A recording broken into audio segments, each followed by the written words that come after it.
Šios mokymus pradėsiu nuo temos apie sąmonę ir pasąmonę, apie pabudusią sąmonę ir miegančią sąmonę, apie viršsąmonę. Kas tai yra? Sąmonė tai yra mūsų energija, kuri apima visus įrašus, atsineštus iš praeitų gyvenimų, patirtis, žinias sukauptas. Sąmonė apima mūsų sielą, ne tik fizinį kūną. Ir mieganti sąmonė tai yra tada, kada mes nesuvokiame savęs kaip dvasios, kaip sielos keliaujančios visatoje.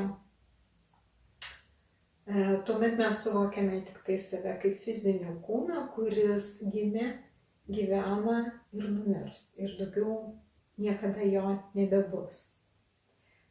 Pabudusi sąmonė jau suvokė, kad aš esu siela, keliaujanti visatos amžinybėje, žaidžianti įvairius žaidimus. Aš esu kūrėjas, kuris sukuriu visas situacijas, aplinkui žmonės, kur viskas yra mano kūrinys. Ir aš tai nešu atsakomybę. Ar aš džiaugsiuosi šiame gyvenime, ar aš būsiu sveikas, ar susikursiu kažkokius tai scenarijus, kur bus daug skausmo, daug sunkių patirčių. Tai, kad žmogus gyvena sunkų gyvenimą, nebūtinai, kad jisai yra mieganti sąmonė. Gali būti, kad siela pasirinko tokį kelią tam, kad parodyti pasauliui neribotas žmogaus galias, parodyti, kaip galima išeiti iš be galo sudėtingų situacijų. Taigi, pradėsime nuo miegančios sąmonės. Tai yra fizinis lygmuo, kaip ir minėjau, kada mes suvokiame save tik kaip kūną, kuris gimė ir mirs ir jo niekada nebus, reiškia, mūsų daugiau nebus, nėra jokių praeitų gyvenimų. Ir mieganti sąmonė tai yra, kad mes kūrėme ligas, kovojame, mes esame aukos rolėje ir neprisiimame atsakomybės už tai. Sekantis lygmuo yra, kada žmogus išeina jau iš šio gyvenimo ribų, jisai suvokia, kad jisai yra siela, keliauja per įvairius gyvenimus, reinkarnacijas. Čia jisai suvokia, kad yra ir protėvių, prosenelių programos, kurias jis paveldė, jis jau ieško ryšių tarp įvairių įvykių, jau išeina už tik tais, kad aš esu fizinis kūnas. Toliau sekanti sąmonės pakopa, tai jau yra, kada sąmonė bunda. Ir čia jau žmogus suvokia, kad jis yra kūrėjas, kad jisai gali viską sukurti, ir ligas, ir nepriteklių, ir atvirkščiai, kad jisai gali sukurti sėkmingą, laimingą gyvenimą. Ir jis supranta, kad jisai renkasi. Ir ketvirtas lygmuo tai jau yra viršsąmonė. Šviesos pasaulis tai yra nušvitimo būsena. Gali mūsų gyvenime būti, kad mes įvairiai būname įvairiose šiose stadijose. Tai nereiškia, kad, sakysim, jeigu mes patyrėme nušvitimo būsenas, kada ligos neegzistuoja, sunkumai neegzistuoja. Tai nereiškia, kad tai yra pabaiga ir mes visą laiką būsime šioje būsenoje. Gali būti laikini šie nušvitimai. Tačiau jeigu nors kartą siela pasiekė tokią būseną čia žemėje, jinai net jeigu ir kažkiek tai užvers savo sąmonę, tas prisiminimas visą laiką liks tų aukštų vibracijų, to šviesos pasaulio, kur yra visiškai neribotos galimybės. Nėra jokių apribojimų. Kai yra sąmonė mieganti, kai mes suvokiame save tik tais fizinėme pasaulyje, tai pagalba ligų atveju mes galime koncentruotis į čakrų gydymą, į garso terapiją, be abejo, į psichologų pagalbą. Antrame lygmenyje, kada jau yra praeitis, giminė, proseneliai, tuomet mes koncentruojamės į tokias priemonės kaip astrologija, numerologija ar panašus kiti dalykai, kurie padeda sužinoti, kas aš esu ir kokią aš atsinešiau potencialą, kokią aš atsinešiau energiją. Trečiame lygmenyje, kai žinau, kad aš esu kūrėjas ir nešu visišką atsakomybę, tai pagrindinė priemonė yra ta meditacija, tas susijungimas su savuoju tikruoju aš. Ir nušvitimo būsena taip pat viena iš pagrindinių priemonių yra meditacija. Taip pat be abejo sielos pasirinktas kelias. Dar kartelį primenu trumpai, kas yra kiekvienas lygmuo ir paanalizuokit ir priskirkit save kažkokiam lygmeniui, gal kažkur tai būdavot trumpam, bet jums tai yra pažįstama. Ir užsirašykite. Taigi, pirmasis yra fizinis lygmuo, ligos, nepriteklius, kova, aukos rolė. Tai yra, kada informacijos perteklius, nesuvirškinta informacija, maistas, papildai, viskas informacija mūsų ląstelėms. Antras lygmuo šio pasaulio matrica, tai yra programos, giminės, šios realybės, genetika, sielos pasirinkimai. Instrumentai yra numerologija, astrologija, savęs pažinimas su papildomais instrumentais ar be jų. Trečias lygmuo aš kūrėjas, kūrėjo sąmonė, suvokimas, kad galiu sukurti ką tik noriu, ligos neegzistuoja, nes jas pats kuriu arba ne. Ketvirtas lygmuo dieviškumo, gyvosios šviesos sąmonė, grynosios šviesos sąmonė, nušvitimo būsena, aukštos vibracijos, ligos neegzistuoja, momentali ląstelių regeneracija, pasveikimas. Jei kartą tai išgyvenai, šis gebėjimas visada pasilieka tavo sąmonėje, tavo sielos įrašuose. Kas yra sąmonė? Tai aš energija, kuri kuria. Aukščiausioji sąmonė, tai yra viršsąmonė, tai kūrėjas, kuris išeina už šių programų ribų. Kol sąmonė mieganti, matrica tave naudoja. Kai esi pabudęs, tu matricą panaudoji. Taigi, eik link to, kad nustoti save tapatinti su programomis. Ir dar, per mažai būti kūrėju. Reikia dar ir gerai suprasti matricą.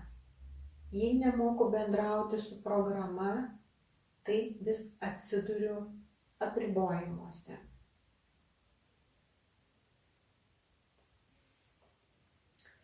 Kas yra sąmonė? Tai mūsų asmeninė energija. Tai praeities įrašai, ateities potencialas, sukaupta patirtis. Mieganti sąmonė, neatsiskleidžianti savo turimą potencialą. Kelias į pabudimą per norą žinoti. Nėra vienintelio kelio pabudimui. Tai, kas sako, kad tas arba kitas kelias vienintelis, žaidžia savo miegančios sąmonės žaidimus, niekur toli nenueidami. Kviečiu sustabdyti šį įrašą ir užsirašyti, paanalizuoti, kurioje jūsų manymu jūs esate stadijoje, ar miegančios sąmonės, ar pabudusios. Prisiminkite, ar teko kada patirti tas aukščiausius sąmonės lygmenis, kažkokį nušvitimo būseną.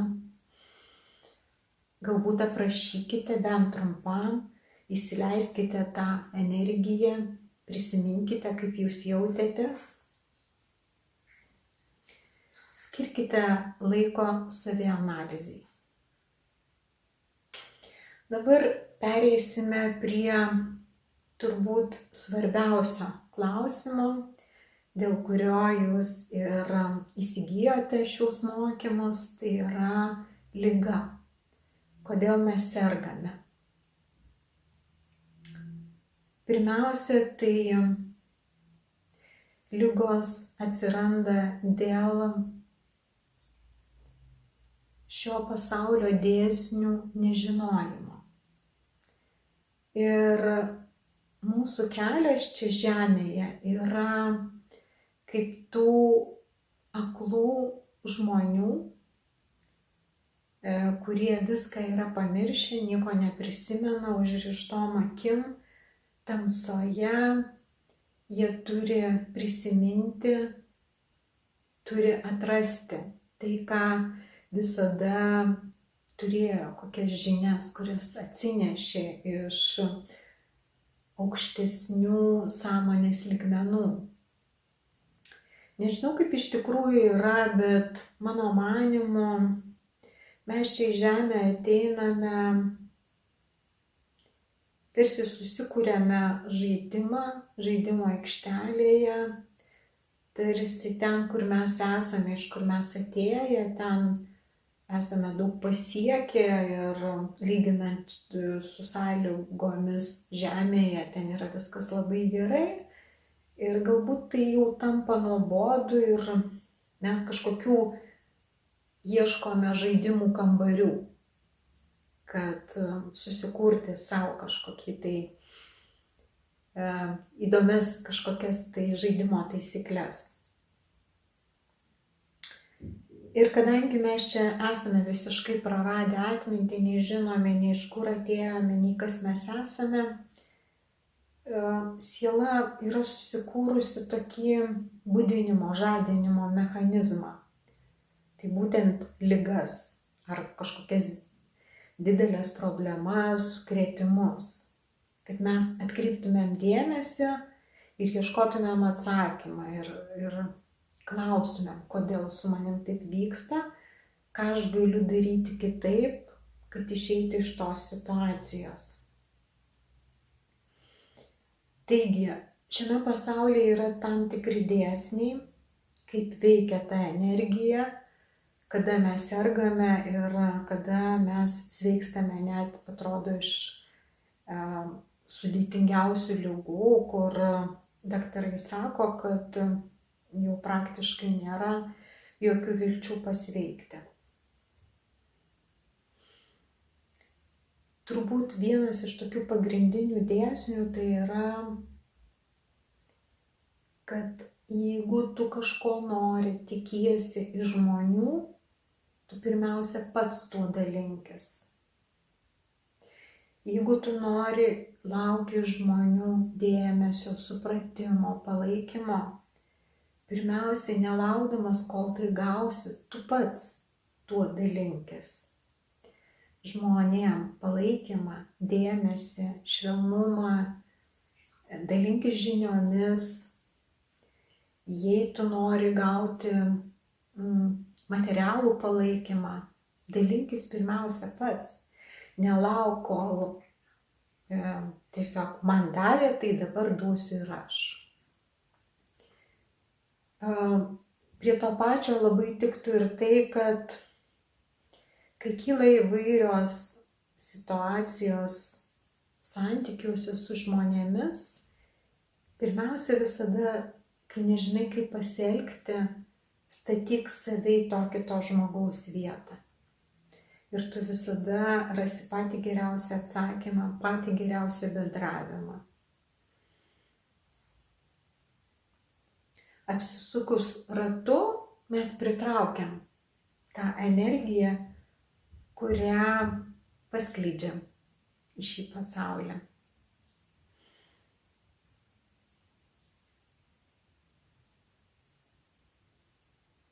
Taip pat dar vienas labai svarbus dėsnis, galbūt papildantis tą, ką pradžioje sakiau, tai yra, kad visa aplinka, žmonės, situacijos, tai yra mūsų atspindys. Turbūt pastebėjot, žino tokią situaciją, kada kažkas tau ateina ir pasakoja apie kažkokį tau nepažįstamą žmogų, su kuriuo tau teks bendrauti. Ir sako, jis labai blogas žmogus, jis ten melagis, jis ten toks ir anoks. O tu su juo pradedi bendrauti ir tu visiškai matai kitą žmogų, negu tau pasakoja. Todėl, kad mes visą laiką žmonės matome ir priimame per savo vidinį filtrą. Taip, kad čia ne apie tai eina kalba, kad, sakysim, dabar, jeigu aplink mane yra daug blogų žmonių, kad, viskas, jau čia nuosprendis, esu labai blogas žmogus, čia nebėra šansų pasitaisyti, ne apie tai eina kalba. Eina kalba apie dėsnio supratimą, kad jeigu aplinkui tave sunkios situacijos, blogis, tai pasiknaisiok, kas ten yra tavo viduje, kas yra tavo mąstyme, kas yra tavo požiūryje ir keisk jį į gėrį. Šito žaidimo ir yra esmė, kad mes ateiname į šį pasaulį su dualybės programomis, gėris, blogis, šviesa, tamsa, meilė, neapykanta. Ir mes pirmiausia per save perleidžiam visas šitas energijas ir mokomės jas transformuoti, pakeisti į gėrį.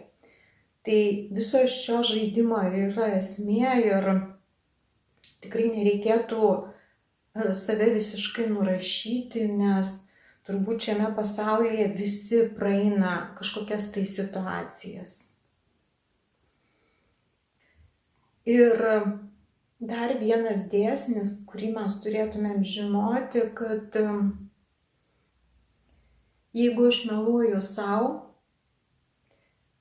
tas melas sukuria energijos blokus, sukuria ligas. Ir dabar mes atliksime praktiką, tiesiog panagrinėsime, kaip atsiranda liga ir kaip gana nesudėtingai, net ir iš labai sudėtingų ligų, iš labai sunkių ligų galime išeiti. Su šia praktika susipažinau Trockio paskaitose. Kažką panašaus iki tol esu dariusi, bet man labai patiko jo toks labai plačiai apimantis paaiškinimas, kur tai tikrai labai gerai veikia. Taigi,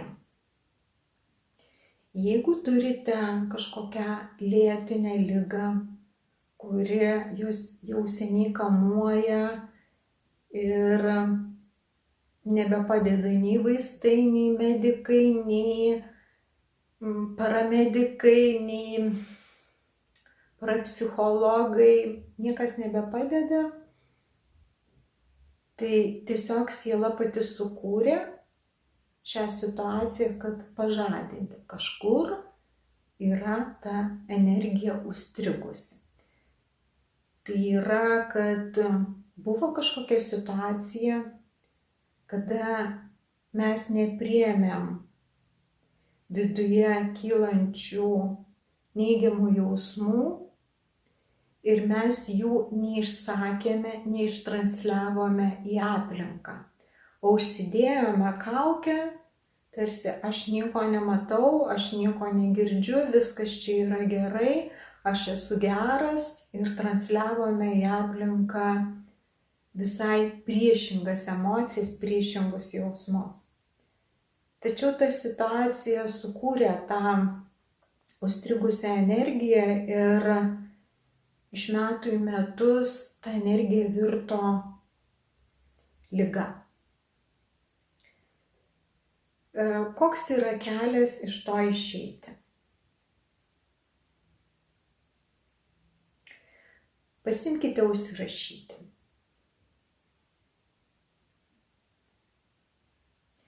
Pirmas žingsnis – įvardinti sutrikimą, ligą. Aiškiai įvardinkite, užrašykite.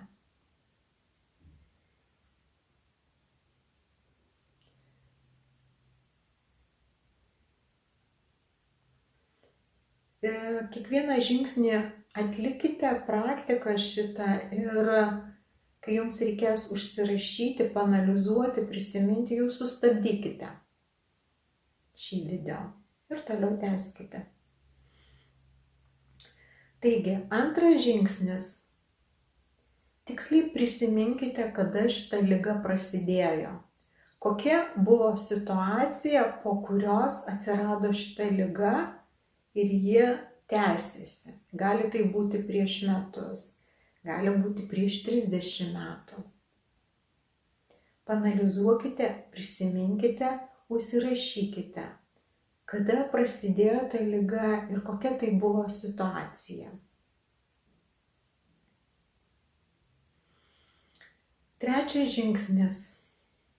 Prisiminkite to meto visus žmonės, dalyvius, kurie vienaip ar kitaip buvo susiję su ta situacija. Ir užsirašykite.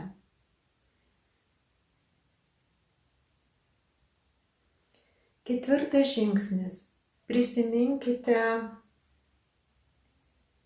kokius jausmus jums sukėlė ta situacija. Ką jūs jautėte? Ką jūs jautėte kiekvienam žmogui tuo metu buvusiam jūsų aplinkoje. Galbūt jūs jautėte pyktį, neapykantą, galbūt susierzinimą, galbūt gėdą ar kaltės jausmą.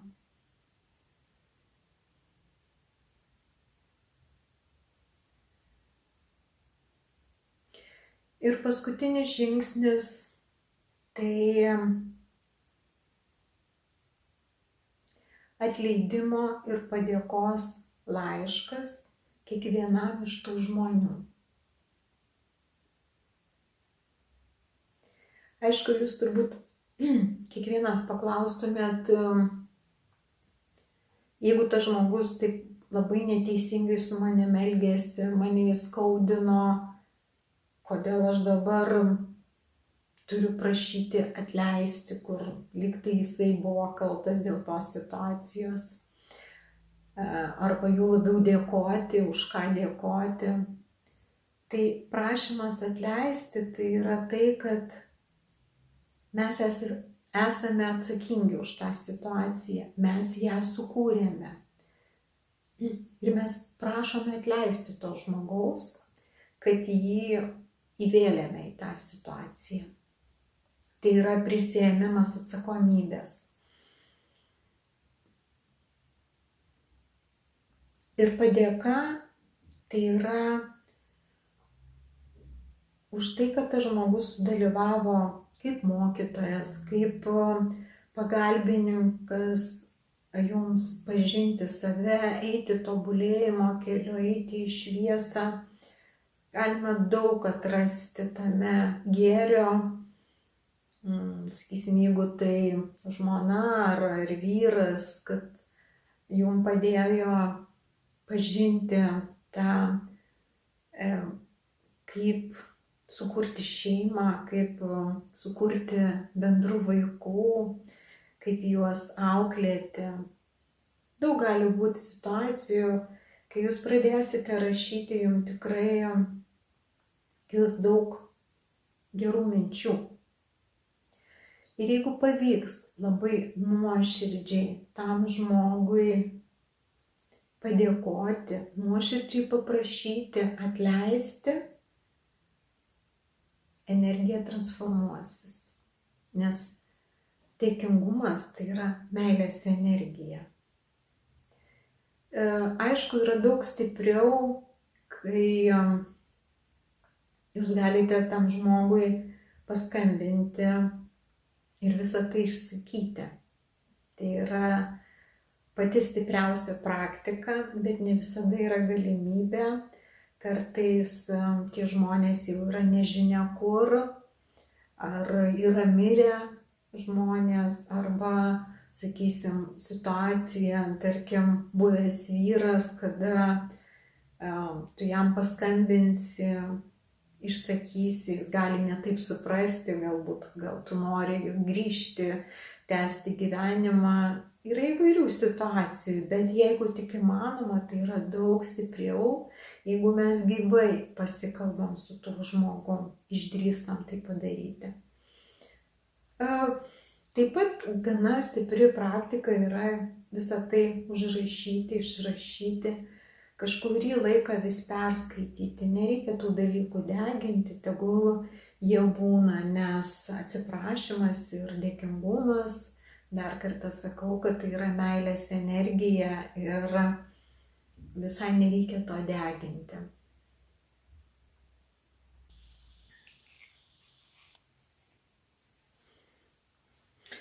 Ir pabaigai noriu pasidalinti savo šios dienos patirtimi. Tiesiog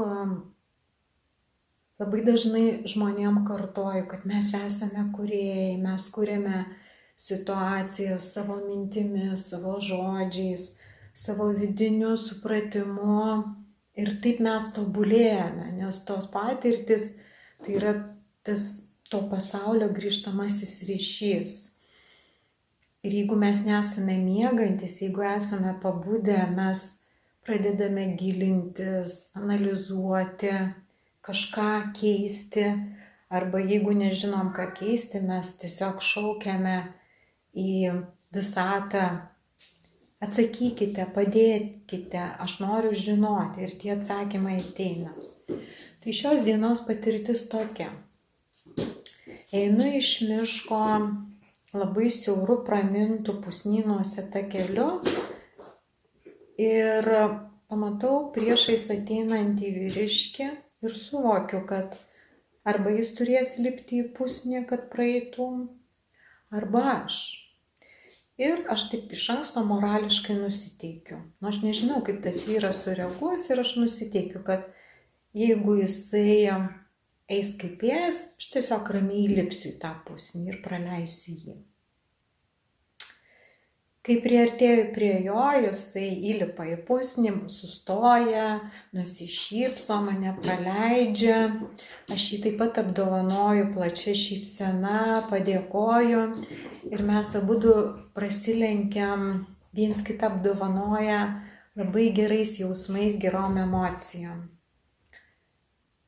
Einu toliau tą keliu ir matau dar vieną vyriškį. Vėlgi taip savo pasakau, bus kaip bus, tiesiog jeigu reikės, aš ramiai lipsiu į tą pusnį ir praleisiu žmogų.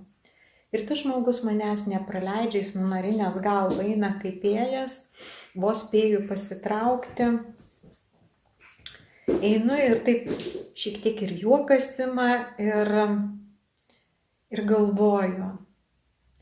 Bet tas žmogus, kuris nepraleido manęs, su savo skurdžiu vidumi, jisai nuėjo dar labiau nuskurdinęs save.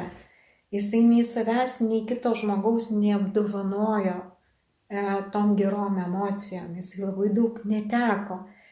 Ir aš aišku nejaučiau nei pykčio, nei kažkokių tai blogų jausmų, tiesiog stebėjau ir man tai buvo galimybė palyginti, kaip aš jaučiausi, kaip jautėsi tas kitas žmogus. Ir paprasta situacija, ir jeigu mes tai suprastumėm, tai mes tikrai nekurtumėm tų tokių kovos ir konkurencijos situacijų, nesuprastumėm, kad laimėtojų tose situacijose niekada nėra. Nukenčia abudu žmonės kažkaip nuskurdina savo vidų. Tuo mano pažinimas nesibaigė. Toks kaip patvirtinimas buvo, kad toliau užėjus į parduotuvę aš jau apsipirkinėjau kasose ir išgirdau, moteris paklausė, gal kas turite kortelę. Aš jau ją buvau įsidėjusi, bet iš karto atsakiau, kad aš turiu, išsitraukiau, jai padėjau nuskanuoti, nes jinai nežinojo, kaip nuolaidų kortelę. Moteris tiesiog žemai lankstėsi, dėkojo, buvo labai laiminga, aišku, aš irgi prisipildžiau jos tą būseną, be galo tokia nuostabia. Ir ėjau namo ir galvojau, bet koks pasaulis.